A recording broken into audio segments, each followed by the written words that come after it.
மாமியார் எப்படியாப்பட்ட ஆளு? அழுது சீனை போட ஆரம்பிச்சிட்டாளா? ஏமா அவனுக்கு என்னாச்சுமா? ஏமா அழுத? உங்க முகம் எத்தனை தடவை கேட்காவோ? சொல்லுங்களா, ஏதாவது பதில சொல்லுங்க. ஐயா ராசா, 5 பைசா இருந்தாலும் உனக்கு தானையா நான் தருவேன். நீ கேட்டு இல்லைன்னு சொல்லுவனா? என்கிட்ட ஒத்த பைசா இல்லையா? ஒத்த பைசா என்கிட்ட கிடையவே கிடையாது. எங்க அம்மா அடிச்சாலே ஒரு அடி, நெத்தி அடி. Super super. இப்படி ஒரே வார்த்தையில புருஷனையும் பொண்டாட்டியும் வாய அடைச்சிருவான்னு நான் நினைக்கவே இல்லையே. எப்பா, நான் நினைச்சது நடந்து போச்சு. இனி கண்ணை மூடி நல்லா சொகமா தூங்குவோம். கடவுளை, என்ன ஒரு பொய், என்ன ஒரு பொய். சரியான பொய் முட்டையா இருப்பாப்புல இருக்கு கிளவி. அம்மா, என்னய்யா? என்ன நான் சொன்னது நீ நம்பலையா? நம்பிட்டேம்மா, நம்பிட்டேன். ஐயா, உன் தங்கச்சி கல்யாணம் உன் கையில தான் இருக்கு. எப்படியாவது உருண்டு பிறண்டாவது 20 பவுனா தேத்தி எடுத்து போட்டணும். இல்லன்னு வச்சுக்க, அவ கல்யாணம் என்ன ஆகும் நினைச்சு பாரு. இத்தனை வயசு கழிஞ்சும் அவளுக்கு கல்யாணம் வந்திருக்குன்னா அதை நினைச்சு நான் சந்தோஷப்பட்டிருக்க நேரத்துல இப்படி என்கிட்ட வந்து கேக்கே துட்டு இருக்காமான்னு நான் என்ன செய்வேன்ல? நான் என்ன வேலை சொல்லிக்க போறேன்? நான் என்ன கலெக்டர் உத்தியோகமாலாம் பாக்க என்கிட்ட யாருதெல்லாம் துட்டு என்னெல்லாம் கேள்வி கேட்க என்கிட்ட வந்து மாமியார் எப்படி எல்லாம் போய் சொல்லுது. எனக்கு தெரிஞ்சு எத்தனை பேருக்கு ரூபா கொடுத்துருக்கு. இப்படி கல்ல தூக்கி போட்டுட்டா மண்ட மேல. இப்ப துட்டுக்கு எங்கம்மா போவ? தம்பிட்டு தான் கேட்கணும். தம்பிட்டு அவ்வளவு துட்டும் இருக்காத. உங்கூட வேலை பார்க்க ஆளுகள்கிட்ட கேட்டு பாரு. கொஞ்சம் கொஞ்சமா கொடுத்துடலான்னு சொல்லு. அப்படியும் கிடைக்கலன்னு வச்சுக்கியா, உன் பொண்டாட்டி வீட்டுல ஏதாவது ஒரு வழி பண்ண சொல்லல. வேற என்ன செய்ய முடியும்? என்னத்தை இப்படி சொல்லி கொடுக்கியோ? மரகதம், நான் என்ன வாங்கிட்டு திருப்பி கொடுக்காண்டம்னா சொல்லுதே. என் புள்ள வேலை பார்ப்பாம்ல, மாசம் மாசம் சம்பளம் வரும்போது கொஞ்சம் கொஞ்சமா உங்க வீட்டுல திருப்பி கொடுத்துட வேண்டியதுனே.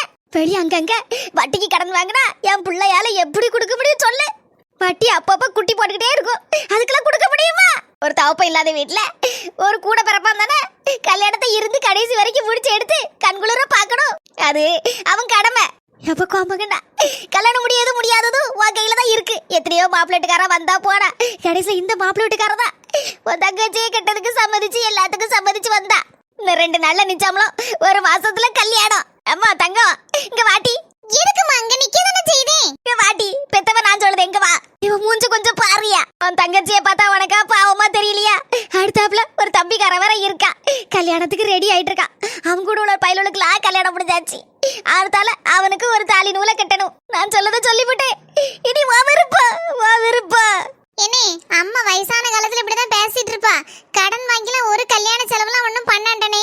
அப்படி நாய்க்கு சம்மதிக்கலன்னு வச்சுக்கியா, இந்த கல்யாணமே வேண்டாம். சொன்ன கேளுனே, வேற இடத்துல பாத்துக்கலாம். தங்கச்சி, என்னமா பேசுத? பெரிய பெரிய வார்த்தையெல்லாம் பேசுத. இதுக்கா இவ்வளவு நாள் நாங்க காத்திருந்தோம். உனக்கு ஒரு நல்ல இடத்துல கல்யாணம் முடிச்சு கொடுக்கணும்னு நான் டெய்லி கடவுளை வேண்டிட்டு இருக்கேன். உங்க மைனியும் அப்படிதான் டெய்லி சொல்லிட்டு இருப்பா, நல்லபடியா நல்ல இடத்துல கல்யாணத்தை முடிச்சு கொடுக்கணும் செல்வியா அப்படின்னு. இப்பதான் அதுக்கான நேரம் காலம் எல்லாம் கூடி வந்திருக்கு. மாப்பிள்ளை வீடு நல்ல வசதியான இடம். உன்னை கடைசி வரைக்கும் நல்லபடியா கண்கலங்காம பாத்துக்கிடுவாவோ. அதைத்தான் நானும் ஆசைப்படுதேன். செல்வி, இங்கதான் கிடந்து கஷ்டப்பட்டுட்டேன். போற இடத்துலயே அது நல்லா இருக்கணுமா? நாங்க எப்படியாவது சமாளிச்சுக்கிட்டோம். நீ கல்யாணம் வேண்டான்னு வாயால அப்படி சொல்லாத. இதுக்காண்டியா இவ்வளவு நாள் மாப்பிள்ளை பார்க்கவும் அங்க ஓடவும் இங்க சாடவும் செஞ்சுக்கிட்டு இப்ப கல்யாணத்தை வேற வச்சிருக்கோம். இந்த வருமா, கவலைப்படாத. எப்பாடு பட்டாவது என் தலையை அட வச்சாது இந்த கல்யாணத்தை நடத்தி போடுதே. நீ கண்ணீர் விடாத. தொடமா தொட. அடி பொலி தூள் கிளப்பு. எங்க அண்ணன் இப்பதான் சொன்னாலும் சொன்னா ஒரு வார்த்தை உருப்படியா சொன்னான். இனி நான் நிம்மதியா இருப்பேன். எங்க அம்மிட்ட இருக்க பணம் அப்படியே இருக்கும். அதை இன்னும் குட்டி போட வச்சு எப்படியாவது வளர்த்து விட்டுறணும். எம்மோவளை என் தம்பிக்கு கல்யாணத்தை பண்ணி கொடுத்து அந்த பணம் எல்லாம் அப்படியே எம்மோவளுக்கு போயிரும். இப்பதானே என் மனசு நிம்மதியா இருக்கு. இப்பதான்ல கோம்பகண்ணா என் மனசு குளிர்ந்து போயிருக்கு. இனி மண்டைய போட்டாலும் பரவாயில்ல, நிம்மதியா மண்டைய போடுவேன். இனி மாமியார் மண்டைய போட்டானா கொண்டைய போட்டா நமக்கு என்ன? அழுதே காரியத்தை சாதிச்சு விட்டாளம்மா. ஆகா, நல்ல நேரத்துக்கு தான் வந்திருக்கோம். மரகதக்க வீட்டுல என்னவோ நடக்கு. அதான் 2 பேரும் எட்டி பார்த்துட்டு நடக்கல்வா. நம்மளும் கூட போய் ஜாயின் பண்ணுவோம். எம்மா, இவ ஒருத்தி போதுமே எங்க இருந்து வந்தாலும் தெரியலையம்மா. இப்ப இருக்கிற பிரச்சனையை எல்லாத்தையும் ஊதி பெருசாக்கி 100 வீட்டுக்கு கொட்டடிச்சு வந்துருவாள. தள்ளுங்க 2 பேரும் என்னெல்லாம் பாத்தியோ நானும் பாக்கிட்டு தள்ளுங்க. அங்க என்ன தம்பி பார்க்க போற? மரகதக்க வீட்டுல ஏதோ பெரிய பெகலம் நடக்கு போல இருக்கு. அதனை எட்டி பார்த்துட்டு இருக்கியா? எனக்கு தெரியும். ஏன்னா அவ மைனிகாரி வந்திருக்கல்ல, அவ வந்தாலே பெகலம் தானே. அங்க பெகலமும் நடக்கல, ஒண்ணும் நடக்கல. மரகதக்க வீட்டுல ஆள்கள்லாம் நிறைய இருக்குல்ல, அதனால சோறெல்லாம் பொங்கிட்டு ஏகப்பட்ட பாத்திரத்தை குமிச்சு போட்டிருக்காளாம் கழுவுறதுக்கு. அதான் நாங்க வரட்டுமான்னு கேட்டுட்டு இருந்தோம். நீ வேணா போறியா? என்னது பாத்திரம் கழுவவா? அல்லிகா, கரிச்சட்டி, அண்டா, குண்டா, குடம், குத்துப்போனி எல்லாம் தூக்கி அள்ளி போட்டிருக்கு. போறியா, போய் கழிட்டு வரியா? என்னடி வாங்கிட்டதுல கேட்டுட்டு இருக்காளுவா? தலை தொங்கிட்டு உங்ககிட்ட சொல்லதுல என்னத்த இருக்காச்சு? ஒரு தாயா பிள்ளையா பழகிட்டு இருக்கோம். வயசு நாளுக்கு நாள் வரதா போகுதா. கொஞ்சம் கொஞ்சமா அதிகமாயிட்டு தானே இருக்கு ஆச்சி. மல்லிகா அது சரிதான், உனக்கு ஏற்கனவே வயசாயாச்சு, 58 முடிய போகுது, அப்ப ரிட்டையர்டு கேஸ் அப்படிதானே? நம்மள அசிங்கி படுத்ததுக்குனே இவ்வளவு இருப்பாளுவம்மா. அதுல இந்த நெடுமாறி இருக்காள, நம்மள உள்ள தட்டதுக்குனே இருப்பா. இந்த பாரு நெடுமாறி, உனக்கு எனக்கு பேச்சு கிடையாது. நான் உன்கிட்ட பேசல. தேவையில்லாம என்ன கிண்டல் பண்ணது, நக்கல் பண்ணது, நையாண்டி பண்ணதெல்லாம் வேற யாருக்கிட்டயாவது வச்சுக்கோ. நான் எப்போ உன்னை கிண்டல் பண்ணேன்? நீ தானே சொன்ன நாளுக்கு நாள் வயசு ஏறிக்கிட்டே போகுதுன்னு. உண்மைதானே மல்லிகா, நீ தான் சொன்ன வயசாயிட்டே போகுதுன்னு. கொஞ்சம்னா போதும், அந்த ஆளுக்கு ஆளு ஒண்ணு கூடிடுவாளுவம்மா. எவ ஒருத்தி இழிச்ச வை கிடைப்பா, அவளை போட்டு தள்ளலான்னு இருப்பாளுவம்மா. எடி இருக்கட்டு, என்னோ சொல்ல வந்தேல மல்லிகா. ஆமாச்சி, நான் சொல்ல வந்த விஷயத்தையும் மறந்துட்டேன். பார்த்தீங்களா, இவ்வளவு குறுக்க சாடினாலுங்களா எல்லாம் மறந்து போச்சு. 58 முடிஞ்சு 59 வந்தா இப்படிதான் எல்லாம் மறந்து போவோம். எடி நெடுமாறி சும்மா இருட்டி, அவளை சொல்ல விடு. அவ என்னவோ சொல்ல வராளா. சரியாச்சி, சொல்லட்டும். எடி சொல்லு, என்னாச்சு உனக்கு? சவத்த வர உடம்புக்கு முடியவே மாட்டேங்காச்சி. இந்த கை கால்லாம் இந்த தண்ணியில போய் நின்று வேலை செஞ்சோன்னு வச்சுக்கோங்களேன், ஒரு மாதிரி மரத்து போகுது. இல்லைன்னா ஒரு பக்கமா கையும் காலும் இழுத்துக்கிட்டு போகுது. வீட்டுல ஏகப்பட்ட பாத்திரம் கழுவாம கிடந்துச்சுன்னு வச்சுக்கேன், தலை கிருகிருன்னு வருமே. ஆச்சி நீங்க சொல்ல சரிதாச்சி. வீட்டுல அழுக்கு துணி சேர்ந்த உடனே அதை துவைக்கணும்னு சொன்ன உடனே ஒரு மாதிரி மயக்கம் வருமே. ஆச்சி பார்த்தது மாதிரி சொல்லுதிய. நீ ஆத்து கூட அதான் நடந்துச்சு. எங்க வீட்டுல ஏகப்பட்ட துணி பார்த்துக்கோங்க, ஒரு வாரம் துவைக்காம போட்டிருந்தேன். இன்னைக்கு துவைக்கலன்னு உனக்கு கொண்டே போட்டேன் அப்படின்னு சொல்லி என் மாப்பிள்ள சொன்னாரு. சரின்னு சொல்லிட்டு துணியதான் போய் எடுக்க கைய வச்சே, ஒரு மாதிரி தலை சுத்திக்கிட்டு மயக்க போட்டு கீழே விழுந்துட்டேன் ஆச்சி. பொறவு என்னட்டியாச்சி? பொறவு என்ன தெரியுமா ஆச்சு நடந்துச்சு? உடனே என் மாப்பிள்ள ஒரே ஒட்டமா ஓடி போய் அடுக்கலையில போய் டக்குன்னு ஒரு சர்பத்தை போட்டு சில்லுன்னு கொண்டு வந்தாரு. கொண்டு வந்து குடிட்டி அப்படின்னு சொல்லி தாங்கினாரு. நானும் உடனே வாங்கி ஒரு மாதிரி வந்துச்சுல, மடக்குன்னு குடிச்சிட்டேன். ஆச்சி நேத்து தான் என் மாப்பிள்ளைக்கு என் மேல எவ்வளவு பாசம் இருக்குங்கிறது புரிஞ்சுக்கிட்டேன். எவ்வளவு பாசம் இருந்துச்சு ஆச்சி, அதை சொல்லவே முடியாது. அவ்வளவு பாசம் என் மேல. சர்பத்து போட்டு கொண்டு வந்து தந்தாருன்னு சொன்ன பாத்தீங்களா?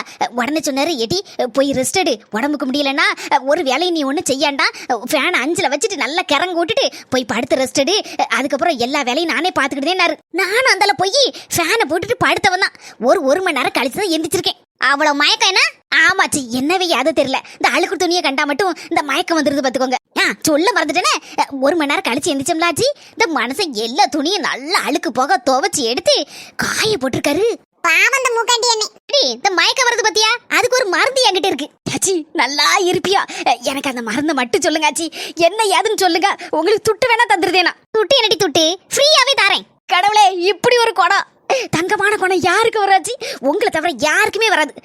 இப்பவே தாங்காச்சி, அது சர்ப்ரைஸ் என்னால பொறுக்க முடியல. தாரேன், அதுக்கு தானே காத்துட்டு இருக்கேன். அடச்சி வாய போட்டுட்டி. அடிச்சுட்டு இல்ல, நான் போறேன். இனி நான் வரமாட்டேன். தாங்கி தடுக்கி மல்லிகான்னு கூப்பிட்டாலும் வரமாட்டேன். அப்படியே பேரு திரும்பி பாத்துறாத, ஓடு. நல்ல லட்சணம் உண்டு. பாத்திரத்தை கழுவணும்னா படபடக்கமா, துணியை துவைக்கணும்னா கிறுகிறுன்னு வருமா மயக்கம். எதுக்கடி திரும்பி பார்க்க? கல்லதிக்கு மண்டை வகல போடுறேன், ஓடிரு. மல்லிகவன் அடிச்சது தப்பா சரியா? யாச்சி நீங்க கொடுத்தது கணக்கு தாச்சி, சரிதான் அவளுக்கு. யாச்சி கல்யாணம் முடிஞ்ச புதுசுல மூக்காண்டி என்ன உங்கள மாதிரி 2 கொடுத்திருந்தாருன்னு வச்சுக்கோங்களேன், அவ அன்னைக்கே திருந்திருப்பா. சவத்த பொண்டாட்டி அடிக்கிறது பாவம்ல, அப்படி நினைச்ச அந்த அண்ணன் விட்டுதான் இவன் இப்படி தெரியுதா. நீங்க போட்ட போடல நாங்களே கெதி கலங்கிட்டோம். மல்லிகவை அடிச்சு போட்டோம்டி. சவத்த மனசும் கேட்க மாட்டேக்கு. வேற என்னத்தை செய்ய? எனக்கு அவ சொன்ன உடனே கோவம் வந்துட்டு பாத்துக்கா. ஒரு பொம்பளை பிள்ளைய வச்சிருக்கா. அந்த பிள்ளை நாளைக்கு பெரிய பிள்ளையாகும், கல்யாணம் முடிக்கணும், எவ்வளவு பொறுப்புகள்லாம் இருக்கு. இவ பொறுப்பு இல்லாம இப்படி சுத்துதா பத்தியா? யாச்சி நீங்க வேற, அவ தங்கச்சியை வேற கூட்டிட்டு வந்து வச்சிருக்கா. அவ தங்கச்சிக்கு இந்த மாப்பிளை வந்து கட்டி கொடுக்கணும் வேற பேசிட்டு இருக்கா. இவ இப்படி இருந்தா எந்த மாப்பிள்ளைக்காரன் வருவான்னு சொல்லுங்க பாப்போம். மல்லிகா தங்கச்சி மல்லிகா மாதிரி தானே இருப்பா அப்படின்னு சொல்லி என் காது படவே 2-3 ஆட்கள் பேசுது. இப்படி இருந்தா எப்படி இவாத தங்கச்சி கல்யாணம் முடிப்பா சொல்லுங்க ஆச்சி.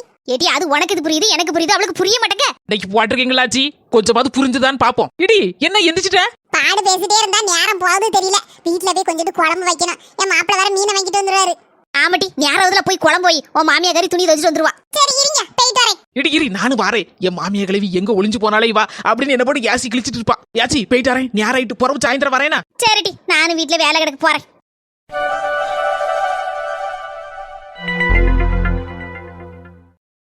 எட்டி மறவதான். எட்டி காது ஒண்ணு அவிஞ்சு போல, எல்லாம் கேட்டுட்டு தான் இருக்கேன். கோவப்படாத டி. ஏடி கீழே உட்காந்துருக்க, ஏற்கனவே உனக்கு கை கால் வலிக்குன்னு சொல்லிட்டு இருக்க, கட்டில் மேல ஏறி உட்கார வேண்டியதுன்னு. ஆமா, அது ஒண்ணு குறை. இந்த பாருட்டி, நான் உங்க வீட்டுல இருந்து ஒரு நாளும் 5 பைசா துட்டு கூட எதிர்பார்த்தது இல்ல, உனக்கு தெரியுங்களா? நடுமண்டையில நச்சுன்னு போட்டு தேங்காயை உடைச்ச மாதிரி சொல்லி விட்டால உங்க அம்மகாரி பொண்டாட்டி வீட்டுல இருந்து துட்டை வாங்கிட்டு வர சொல்லலன்னு. கேட்டுட்டு இந்த பாரு, அவ சொன்னா அதுக்கு நான் என்ன செய்ய முடியும்? அவ வயசான காலத்துல என்னத்து ஒன்னா சொல்லுவா. அவ சொன்னா சொல்லிட்டு போறா, நான் கேட்டனா? கேட்கல இல்ல. இந்த பாரு, கல்யாணத்துக்கு வேற எங்கேயாவது உருண்டு பிறண்டு கடனை வாங்குவானே தவிர உங்க வீட்டுல இருந்து நான் எதையும் கேட்க மாட்டேன். நீ கவலைப்படாத அதை நினைச்சி. எங்க அம்மா வீட்டு நிலைமை எனக்கு தானே தெரியும், உமருக்கா தெரியும். நான் தான் சொல்லிட்டேன்லாட்டி துட்டு வாங்காண்டான்னு அங்க போய் பேர் சொல்லுவேரு. உங்க அம்மாக்காரி சும்மா இருப்பாளா? சும்மா பொழுதன்னைக்கு அதே தான் சொல்லிட்டு இருப்பா. உங்க அம்மா வீட்டுக்கு எப்போ போற பரவதா, எப்போ போற, துட்டை எப்போ வாங்கிட்டு வருவேன்னு இனிமே கேட்டுட்டே இருப்பா. அவகிட்ட நான் சொல்லியிருந்தேன், அதெல்லாம் ஒண்ணு கேட்க மாட்டா. ஆமா, அவருக்கு தெரியுமாக்கோ. நீர் பொழுதன்னைக்கு நீ வீட்லயே இருக்கிறு, காலையில போனா சாயந்தரம் வாரேரு. நீர் வேலைக்கு போற வரைக்கும் உங்க அம்மையும் உங்க தங்கச்சியும் பேசாம இருப்பாளுவா. அதுக்கப்புறம் ஆரம்பிச்சிருவாளுவா. அரி அரின்னு அரிப்பா, துட்டு துட்டுடு. இப்போ உமர்கிட்ட கண்ணீர் வடிச்சுதானே 5 பைசா என்கிட்ட இல்லலான்னு சொல்லி கையை விரிச்சா, அதே மாதிரிதான் என்கிட்டயும் கண்ணீரை வடிச்சு வடிச்சு காரியத்தை சாதிக்க போறேன். ஆனா நான் எங்க அம்மா வீட்டுல போய் எப்படி கேப்பேன் சொல்லுங்க, எப்படி கேப்பேன்? இந்த பாரு, அழாத பாரு, மூக்காண்டிட்ட சொல்லியிருக்கேன். அவன் ஒரு 1 லட்சம் ரூபாய் எங்கேயோ யாருக்கிட்டயே வாங்கி தரேன்னு சொல்லியிருக்கான் பாத்துக்கா. வட்டி வந்து 1 பைசா வட்டி தானா. அவனுக்கு ரொம்ப க்ளோஸ் ஃப்ரெண்டான். அவன் தாரேன்னு சொல்லியிருக்கான்னு சொல்லுதான். நாளைக்கு உறுதியா கேட்டுட்டு சொல்வேன் இருக்கான்.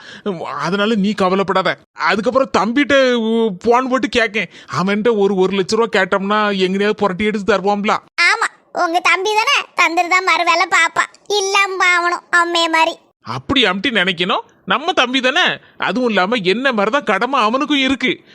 அதனால இல்லைன்னு சொல்லிட முடியுமா? அவன் எப்படியாவது புரட்டி தருவான் அவன்கிட்ட இல்லைனாலும்.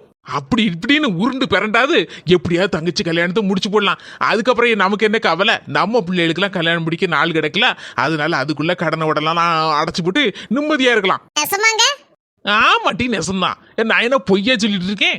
கேட்டு நீனும் நானும் உங்க அம்மா வீட்டுக்கு போறான். கடன் கேட்கறதுக்கு இல்ல, கெத்தட்டு பத்திரிகை கொண்டு நீட்டி எல்லாரும் கல்யாணத்துக்கு குடும்பத்தோட வாங்கன்னு கூப்பிடுறதுக்கு போறான். அவ்வளவுதான். இப்பதாங்க என் மனசு சந்தோஷமா இருக்கு. சந்தோஷமா இருக்குன்னு சொன்னா மட்டும் போதுமா? சுவார போடு, வயிறு வேற பசிக்கல. ஆனா ஆமா, அந்த கலைபுரத்துல சுவார வேற போட மறந்துட்டேனே. சரி, சுவார போட்டு கொண்டாரே 2 தட்டுல. நானும் நீங்களும் 2 பேரும் சேர்ந்து உட்காந்து சாப்பிடும். எப்ப இப்பதான் நிம்மதியா இருக்குமா? இவ்வளவு நேரம் பனங்க மாதிரி மூஞ்சி தூக்கி இருந்தியா? எனக்கு ஒண்ணுமே ஓடல பத்துக்கா. இப்ப சிரிச்ச உடனேதான் மனசு நிம்மதியா இருக்கு. போ, மீன் கறி வச்சு சுவாத்த கொண்டா போ. எங்க பொரிச்சு மீன்லாம் ஆள் நிறைய இருக்கு பாத்தீங்களா? தீந்துட்டு பாத்துக்கோங்க. குழம்பு மீன் தான் இருக்கு. 2 ஆம்லெட் போட்டு கொண்டு வரட்டாங்க. சரி, இருக்கத வச்சு கொண்டா போ, ஒண்ணு இல்ல. என் மாமியாரி எங்க மைனிகாரி என் கையில எடுக்க ஆகாது. ஆனா இந்த மனுஷன் அப்படி இல்ல, நல்ல மனுஷன். அதனாலதான் நான் போக்குல பேசாம இங்க இருக்கேன். ஹாய் மக்களே, எல்லாரும் எப்படி இருக்கீங்க? இன்னைக்கு யாரெல்லாம் பிறந்த நாள் திருமண நாள் கொண்டாடுறாங்களோ அவங்க எல்லாருக்கும் நம்முடைய கன்னியாகுமரி காமெடிஸ் குடும்பத்தின் சார்பாக பிறந்த நாள் திருமண நாள் வாழ்த்துக்களை தெரிவித்துக் கொள்கிறோம். மக்களே, இந்த வீடியோ உங்களுக்கு பிடிச்சிருந்தா மறக்காம லைக் பண்ணுங்க, ஷேர் பண்ணுங்க. நம்ம கன்னியாகுமரி காமெடிஸ் சேனலுக்கு சப்ஸ்கிரைப் பண்ணிருங்க. அடுத்த காமெடி வீடியோவில் சந்திக்கும் வரை உங்களிடமிருந்து விடைபெறுவது உங்கள் கன்னியாகுமரி காமெடிஸ் குடும்பம். பை மக்களே.